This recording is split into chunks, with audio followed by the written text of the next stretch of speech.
So today I have with us Jenny Dent Brant. She brings a unique perspective as a wife and mother who grew up in the halls of the power in Washington, D.C. She has battled cancer and has ministered in some of the most impoverished streets of our world where there is no freedom. Her career started early in life as a fashion model, but quickly changed serving on the front lines of our culture as a counselor, teacher, wellness advocate, and adjunct professor for 32 years. Jenny's platform of faith, family, freedom, and lifestyle changes communicates relevant truths which enable teenagers and women to prioritize their lives and use their freedoms to glorify Christ with an eternal perspective.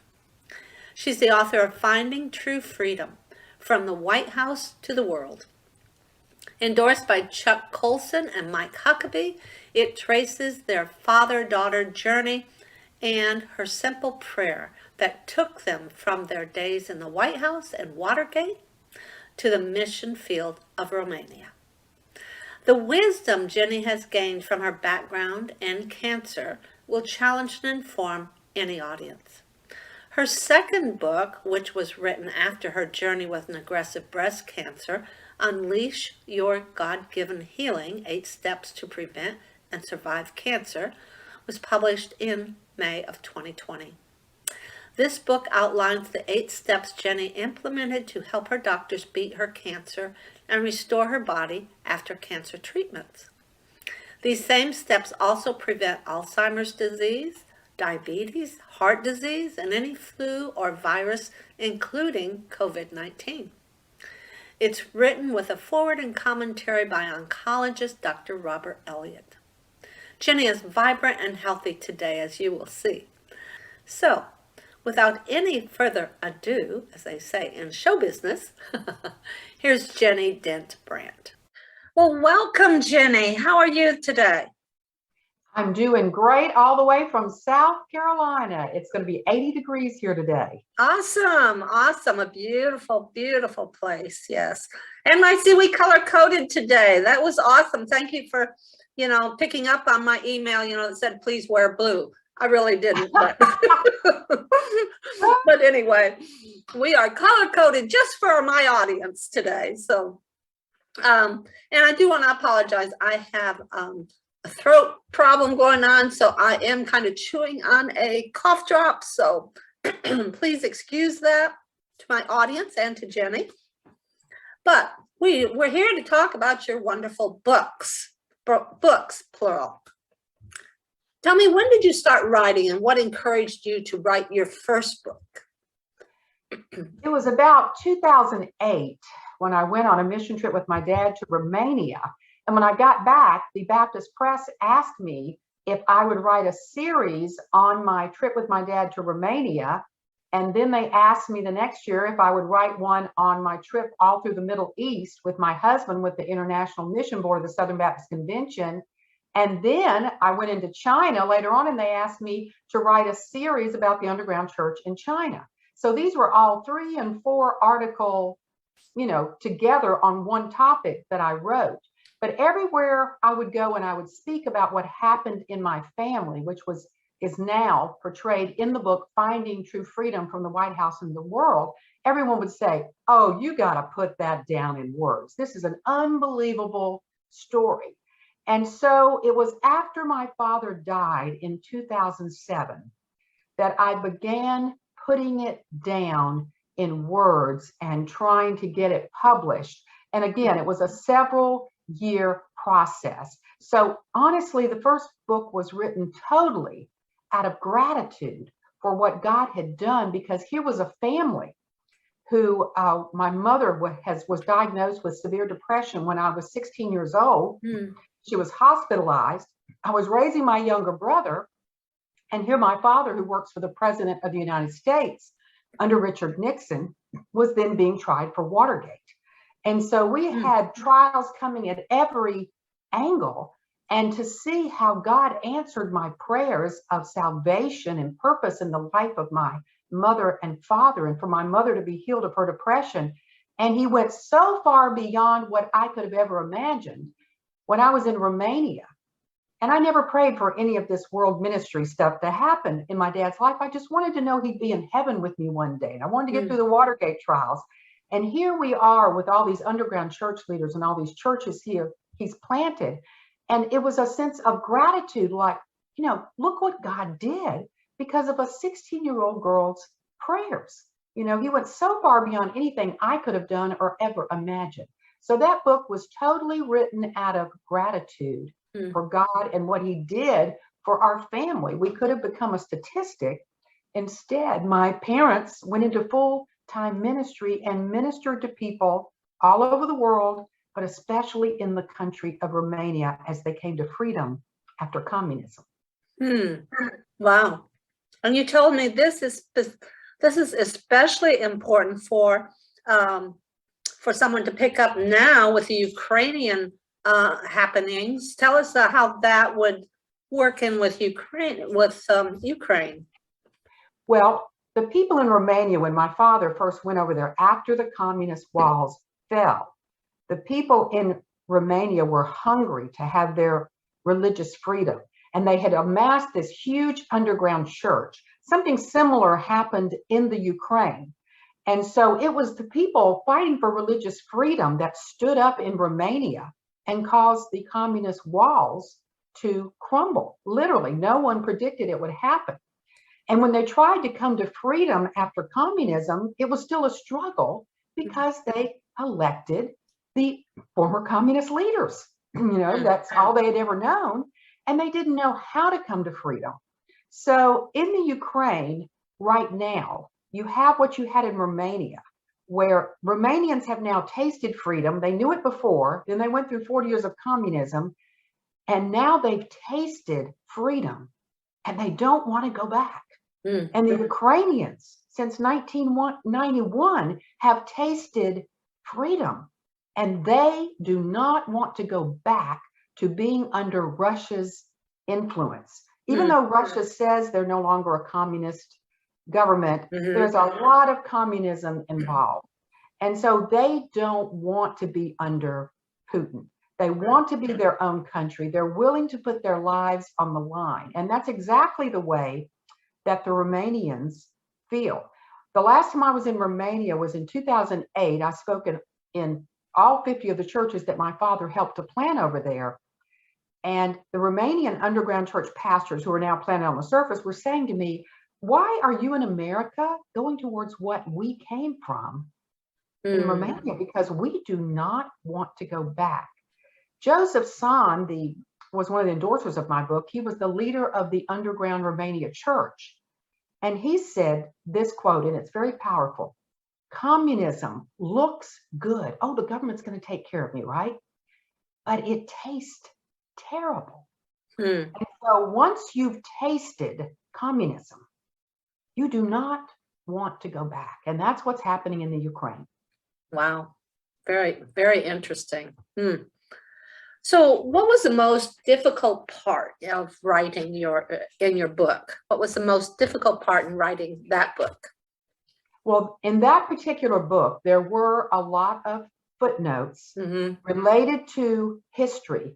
And my publisher said, every time you say something that people generally don't know, we need one or two footnotes to back it up.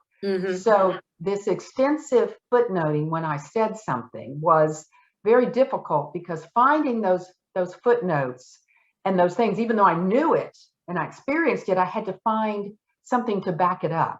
Sure. And so when you write a memoir, because that's what we're talking about here, it takes the best of fiction techniques, writing story and building momentum and allowing your readers to feel and experience with words and description rather than just telling. But it also takes the best of footnoting and being accurate because this book is placed in history and every word of it is true. And in order to back up what I was saying, one of the things you do for a memoir, most memoirs, is you get endorsements.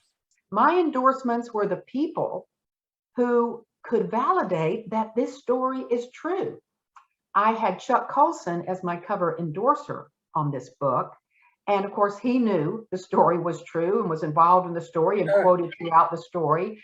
And then I had Joseph San, the leader of the underground church in Romania. And then, I just had all these congressmen and senators and people who knew part of the story. I almost got President George Herbert Bush, but he does not endorse books. And he gave it consideration, and he finally said, I can't open that door because I have a policy of not endorsing books. If I endorse yours, and I know the story to be true, then the floodgate will open. Mm. So the endorsements are key in a book like this to validate that, this story is not just something this 16-year-old girl has made up.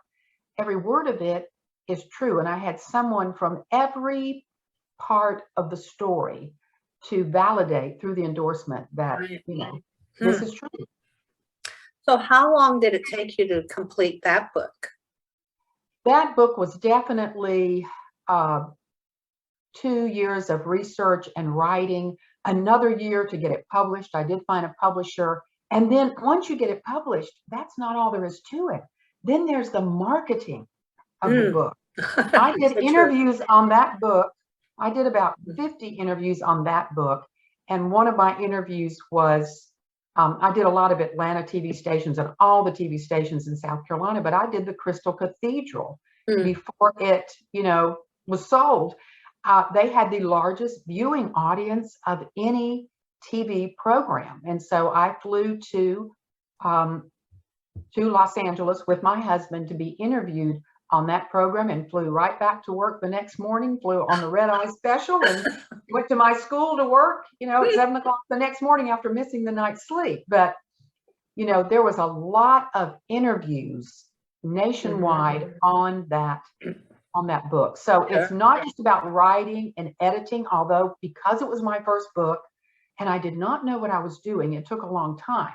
And Chuck Colson, being my cover endorser, and he only endorses 2 books a year, but he'd occasionally call me and say, okay, how's the book coming? He was having dental surgery. He goes, how's the book coming? I can barely talk. But he kept telling me, you really need to get a with. A with means you write a book and someone professional comes behind you and stages and does all this stuff. It's very expensive to do. And I told him, I said, Chuck, I can't afford that. So I had to be the one to learn how to write the book and do it. And so, it was, because it was my first book, yes, I was learning as I was going. I edited more than most people. I probably went through some chapters 30 and 40 times, getting it right, looking for mistakes, learning techniques and making it better, because it had to pass by Chuck Colson, and he gets 1,000 requests. At the time, he got 1,000 requests to endorse books, and he only did 2 a year. And if it wasn't of high quality, then he could not endorse the book as dictated by his ministry. So that was a big standard to have to jump over.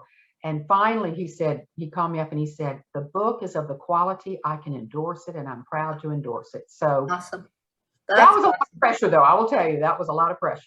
Oh, I'm sure. How did you decide on the book cover?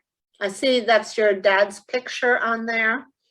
Yes, and that was a picture taken in Australia. It was my favorite picture of my dad. Now, that's a story behind that. I had to hunt down the photographer because that was on a cover of a magazine in Australia. Oh. And I had the picture to use, but copyright laws say I must get permission from that person. And it took me a year to track down the photographer and get written permission, and I had to pay him a fee for that. But that picture was important enough to me to do it. Right. And just the publishing company that I worked with, I gave them the picture. They did all the background with the Capitol and the White House. And then I gave them some scrapbook pictures. I thought they did a great job on the cover, showing that it was a memoir and that it had to do with Washington, D.C. and, patriotism. And, that's why it's called Finding True Freedom. But in the book, my dad and I found true freedom, not in Washington, D.C.,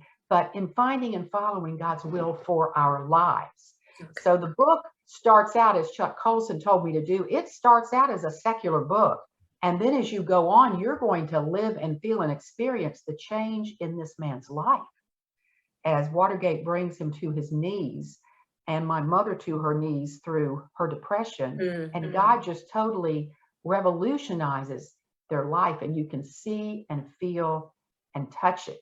Now, my other book, which is also a memoir, Unleash Your God-Given Healing, the cover, I came up with the pictures for the cover, and I thought they did a good job on that one too. But the background is a tornado, because when they did an MRI after I was diagnosed with cancer, the surgeon called me in to discuss the results of the MRI, and I wasn't expecting anything to be worse. They'd already told me, number one, it's cancer. Number two, it's aggressive. No one wants to hear those two things. Then he tells me, oh, it looks like it's planted other tumors. It's in your lymph nodes and in other parts of your body. That's stage 4 aggressive cancer. And so I was devastated, and I made him show me the MRI because I did not believe him. I felt perfectly fine. And so he flashed it up on this life-size screen. And I looked at him and I said, it looks like a tornado has invaded my body. So there's the significance of the tornado. And let me say this too. My second book, Unleash Your God-Given Healing, is an analogy to the Wizard of Oz. Let me go back to the first book for a minute. Chuck Colson gave me some good advice. He said, Ginny, you need to have a theme that ties your book together. And I thought about that for several months, and then it hit me. Dance. My mom and dad met at a dance. My father taught me how to dance. My dad and I danced to the same tune for many years, and then I became Christian and began spinning in a different direction, and he was spinning in the opposite direction. And then once he came to Christ, we were dancing to the same tune again, but this time to our Heavenly Father's dance. Okay. So that was the, the theme I tied everything together with for that memoir. For Unleash Your God-Given Healing, it was an analogy to the Wizard of Oz, because here I am sitting in the Chicago hospital where I lived most of the year, off and on, flying back and forth. And I'm giving updates to my prayer list. And I'm saying things like lions and tigers and bears, oh my, chemotherapy, right? And so it just naturally came to my mind. And so I sat there and watched The Wizard of Oz again, and I caught about 10 more analogies. And so every chapter begins with a scripture, and every chapter ends with a tie-in with biblical values, and then a tie-in to The Wizard of Oz to kind of lighten it up, because we're talking about a serious subject. For example, the first step in the book, because it's 8 steps to prevent and survive cancer, is proper hydration. So at the end of the book, I start with Jesus being the living water, and how much our body needs water, just like our spirit needs Jesus. And then I go through all the scientific information, how I used it in the cancer journey and what I learned from it. And then I get to the end and I go, Dorothy killed the witch with what? A bucket of water. You think they'll ever forget proper hydration now? So I used The Wizard of Oz all the way from the beginning to the end. And it's because that's what I saw on that MRI. Oh my goodness. And when I went into chemotherapy, it was lions, tigers, and bears. Oh my, So this girl in my memoir, the second memoir, this girl's just trying to, like Dorothy, she's trying to get back home. I'm trying to get back to a normal life after a tornado has invaded my body. Okay. Right. So that's the analogy there. Good.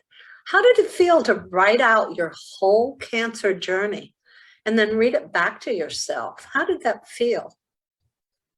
Well, it was a lot of hard work. There were some days, I have to tell you this up front, Judy.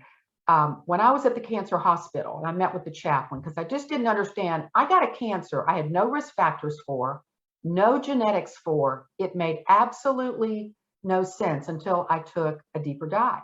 And the hospital chaplain said to me, Ginny, whatever, just consider this a gift from God for you to help other people. And I looked at him and I said, you don't understand, chaplain. I don't want this gift. I don't want to talk about cancer. I don't want to speak about cancer. I don't want to write about cancer. I do not want to be the cancer queen. I was going to keep it quiet. But the more I researched and the more I learned, the more I felt compelled to share what I had learned with other people so that they would not get cancer, that they could possibly prevent it, and then also help people get through the journey, because I uncovered a lot of really common sense, some of them easy things to do, some inexpensive things to do that would make the journey better and prevent you from getting cancer to begin with. Go back to your question again. I didn't totally answer it. No, I mean, how did it make you feel after you had Oh, written it all out? And was it one of the like things, what? well, it was cathartic in some ways, but when I looked back and had to write it out, I began to connect dots of God's hand all through my cancer journey that I maybe didn't see before. From the very first moments I'm diagnosed, when I first got the cancer news, right before then, 3 mammograms missed my cancer. Wow. It was missed over and over and over again. I certainly didn't feel bad. I just done the Cooper River Bridge run, and that night, this ring gets tangled in my nightie. And as I'm trying to free it, I felt the lump. If I had not felt that lump with an aggressive cancer and it had gone on 9 more months until I saw my doctor again, oh, they would have felt it by then. Yeah. That's aggressive cancer. But it could have been all over my body and too difficult to stop. Yeah. And so the fact that I found it when I did was the providence of God. I wasn't looking to find it. Yeah. Of course, of course. So just so many things like that I discovered in the journey, that, God was there working through everything that happened. As we were praying for guidance, he was opening and closing doors, and I discovered things. I said, Lord, show me what I need to change, because evidently I caused this and I need to know what I need to change. And some of the things that I discovered were purely accidental. I wasn't looking to discover that. I didn't know that was a possibility. And it's like God pulled back the curtain for me so that I could uncover information to help me that I would then share with other people. All through that journey, I'm sure you kept a binder, a notebook or something. You journaled about it. What did you do to keep your notes all straight throughout that? What I did was I kept the prayer updates that I sent out weekly, where I would inform people what was going on. And some of them were comical, and some of them were hysterical. But that was kind of my journaling, as I was telling them what I was facing and what I would need prayer for. And, people would say to me, oh, I'm learning just from what you are going through and what you're discovering. And you really need to put this in a book, Yeah. And so I had a lot of pastors contact me and say, this would be helpful information for people in my congregation, because too many people are getting cancer, and you're uncovering some very important practical truths here. So I did struggle with writing it down and going through the discipline. Here I am going through chemo, doing this, researching and writing this down. Then I had chemo for over a year. Then I had chemotherapy by mouth, which gives you brain fog, for an additional 5 years. And so all this time I'm writing and doing all this technical work. And so some days I really didn't want to do it, but my desire to help other people is what got me over that hump. And I just got through it, knowing I was going to make a lot of editing mistakes. And I had several friends that went behind me. Friends can be wonderful. One was a nurse. One was an English teacher. I had about 4 or 5 people that I thanked in the beginning of my book, because they would go through and catch mistakes that I would make that I would normally not make. And it was because of the drugs and the chemo and all the different things I was going through. So it was a difficult book to write. And again, heavy. This was more footnotes than the other book, and times had changed since the other book because of the internet. So every time I have 300 links in my book to medical research. So every time I did a link to medical research, I couldn't just have the link. I had to have all the written out stuff, a certain style, and then I had to have the link. And then I kept having to recheck the links up until right when the book's published. I had to recheck again. The links change sometimes. Wow. And so the footnoting was the most difficult thing about writing a book. And this book, definitely, it was the most difficult thing. And let me say this too, because I was writing about things that had to do with the body and medical science. I was not writing from the doctor's perspective. I'm clearly writing from the patient's perspective. But because I'm having to back it up with medical research, I had to validate everything I was saying. And the most wonderful thing that God provided that I couldn't have provided was, everyone kept saying, you've got to have an oncologist to be your forward.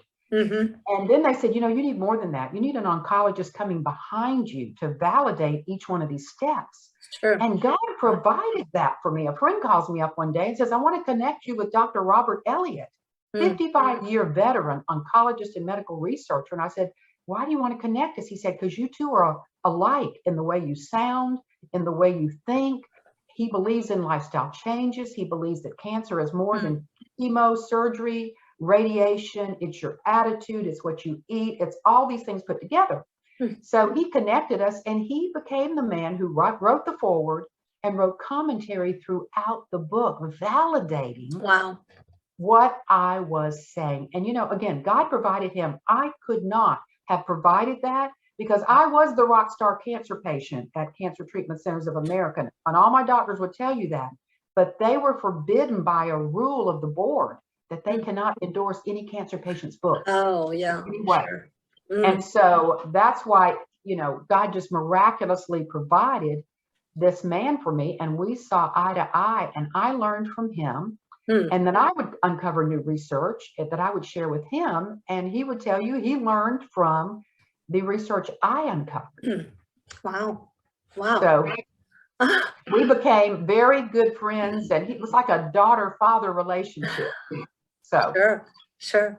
Well, what was the most difficult part in marketing that book? How did you go about marketing that? Well, to be perfectly honest, it was difficult because it was released right after the pandemic.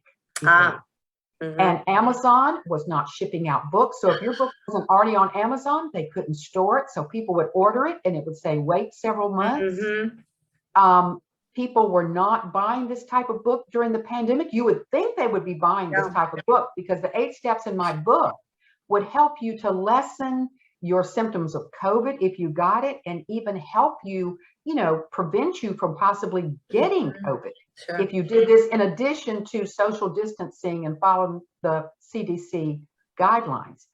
But it was difficult because a lot of magazines I would have normally had interviews with, some of them shut down. A lot of the TV stations shut down. Oh, wow. Now, some of the radio, some of the TV was still going. During the pandemic, I'm driving to Florida to be interviewed on CTN.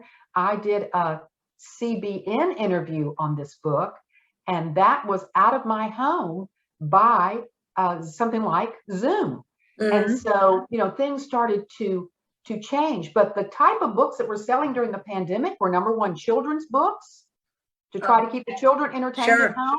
And number two, people wanted a fiction fantasy to take them away from the news and from what was going on. They didn't want a reality book that would help them with their health to get through the pandemic. You would think they would. You would think, but that's not what they were looking for. So here's what I did, Judy. I realized very quickly, I said, here's 8 steps in my book. I knew they help prevent dementia and Alzheimer's, heart disease, everything in the book. So I started researching, how does this apply to flus and viruses such as COVID-19? And all of the same steps applied. And so I got the research for that, and the press release became what cancer patient learns from Cancer Journey can be applied to COVID. Wow. And that's where I got the interviews, from that press release with that type of title. If anything this pandemic has taught us is that as Americans, we have lots of underlying conditions that made COVID worse. Right. And if we would take better, if it should have taught us that we should, here we've got a vaccine finally, and but the thing was, we had nothing. I mean, it was a dangerous pandemic. Sure. And our lifestyle was making it worse. And we needed to, instead of sitting at home on the sofa being sedentary all day. We needed to be getting up and walking outside, even if you stayed in your own yard. You didn't need to be sitting on that sofa sedentary eating potato chips all day. True. Sales went up during this pandemic. Right. We needed to be eating fruits and vegetables and plants and God's food that he gave us to build our immune system. So we kind of did a lot of things wrong. And the book was very relevant to people who could open their ears and open their hearts and realize, what can I do in addition to what the CDC is saying? Because the CDC guidelines were good, but the research clearly showed that even if you took the vaccine, if you didn't have a healthy lifestyle, it wasn't as likely to work properly in your system. Right. If you're not following the 8 steps in my book and you go get the vaccine, it might help you somewhat, but it's going to help you more if you are moving, if you're hydrating, if you're eating healthy foods, if you're working against the vaccine, it's not going to help as much. So really, this whole pandemic should have made us realize that God gave us a wonderful, amazing body, self-healing, self-repairing, built with a memory to fight flus and viruses. And the best thing, if you got COVID, one of the advantages was you would have natural immunity. Sure. And I still got natural immunity from getting it over a year ago. They just tested me again. My immunity is sky high for everything, but especially for COVID. Why? Because I got it, and God designed our bodies with a memory system and an intricate immune system that now knows how to fight COVID-19.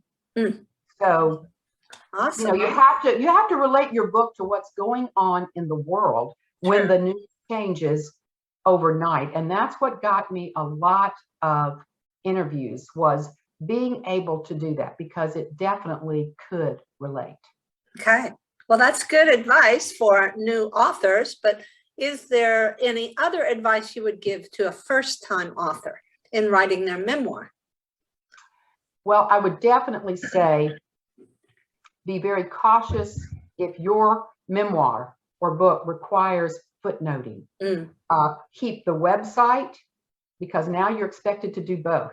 Keep the website on a note card or in something in your computer, and keep all of the data for that, because I would look back and my handwriting was so bad sometimes that I couldn't read my own handwriting. And then I had to go back and find that research again. And so you've got to be, if you're going to have to footnote for that memoir or that book, you need to be very, very careful about keeping up with all of those, with all that data somewhere on your computer. Sure. Okay. All right. And now what, Jenny? Another book, or what's new for author Ginny Brant? Well, I'm still getting ready to go to NRB next week to promote this book. And I've been promoting it now for a year and a half. But my husband and I have talked about writing a book about his life through his parents' eyes. His parents were both deaf. Oh. Could not hear and only spoke in sign language. Oh my goodness. And when they were born in the in the 20s, deaf people were highly discriminated against in this country, and handicapped people. And so they grew up during the years of extreme discrimination.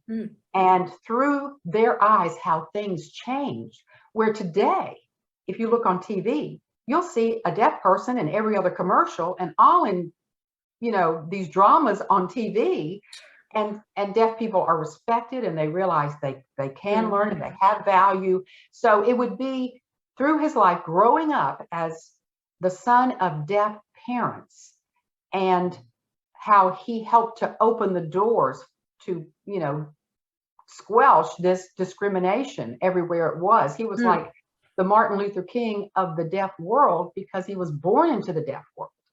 And so that's what we've thought about doing. And I'm not sure our marriage could survive. He doesn't like editing things for me when I'm writing, and then me not choosing what he edited. But he doesn't know the rules of writing, so it would be me telling him a lot of things to do. So we might have to bring in a third person, so he couldn't argue with them. But we have thought about it, because it is an interesting story. Sure. Of going from the life of a deaf couple and how things changed. By the time they died, they were one of the most respected people in the town Oh, that they lived in. But oh, when they were born, their parents were embarrassed to tell anyone they were deaf, and they kind of hid them in shame. oh my goodness. You know? Oh, So, I mean, so many things changed. And it's, sure.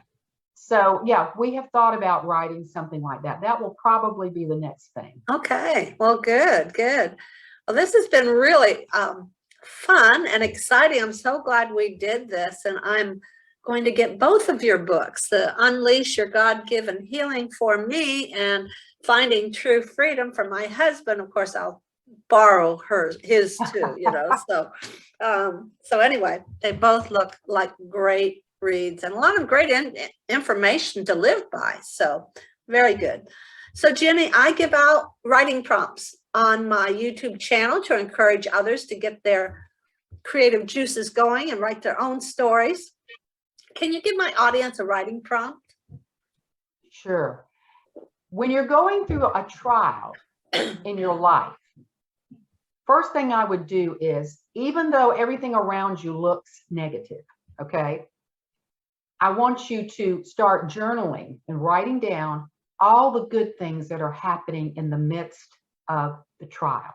When I did that, I was overwhelmed at how God was working. And also another writing prompt would be, when you're in the middle of a trial, or when you've just finished a trial and you've just made it through, is to go back and look for the hand of God throughout your trial. I mean, Joseph could clearly see it at the end. He didn't see everything when he was going through it, but sometimes when the trial is over, and sometimes we don't see it till we get to heaven, but we can look back and see the hand of God, like me finding the lump because my ring got caught in my nightie. That was God, you know. I got my first opinion was stage 4 aggressive cancer. So it forced me, I was so scared and we were so horrified, it forced me to get on a plane and fly to a top-notch cancer center who reversed the decision and said, yes, you've got aggressive cancer. Yes, you've got this. Yes, you've got that. But it's not necessarily all over your body. That's inflammation all over your body caused from a biopsy that went bad. Our second opinion is important. Yes, would I have gotten that if that hadn't happened, if I hadn't gotten such horrible news? I might not have, you know. Right. So you look back and you see the hand of God in helping me to discover things about what caused my cancer, because the doctors couldn't find it. Well, doggone it, I found it. I kept looking and praying, and God uncovered it and pulled back the curtain on cancer for me. So, you know, the book is, I mean, when you look back on a trial, when you're done, you can see the hand of God. I can see it in Finding True Freedom now. I can see it in Unleash Your God-Given Healing, that God was there from the first moments we began to pray in both circumstances, and he was working behind the scenes. And it's just a great writing exercise to document or journal about that when the trial is over and time has passed, where you can start to see some of these things come to light. Very good. Very good. I like that a lot. So, well, I thank you, Jenny. I'm going to have Jenny's cancer blog in my show notes, and I will also have links to her books, so that you can rush out and get those books right away, because they Let me say one thing about the Uh-huh. cancer prevention blog. I posted yesterday on the 6 benefits of blueberries for longevity and preventing cancer and enhancing our health. And it is amazing that it hits at heart, lungs, dementia, cancer, build your immune system, even cuts off blueberries. We eat a cup every day now because of the research I discovered. A cup of blueberries helps to cut off the blood supply to cancer tumors. Wow. I love blueberries. So, I mean, just things like that. Who would have ever guessed, you know? Yeah. So these are the type of things that are in the book that I discovered. And blueberries, I do talk about that in the book, but on the blog, I go into detail about one thing more deeply that I couldn't do in the book, or new things that I've learned. I mean, new things are coming out every few weeks. There's some new research on something we didn't know before. I mean, that's medical science. It's just the way it is. So they really need to sign up for that cancer and that cancer prevention blog. It's also a wellness blog, and same things you do for cancer, the same things you do for every disease, even COVID-19. So Right. Well, thank you, Jenny. Thank you. I've really enjoyed my time with you.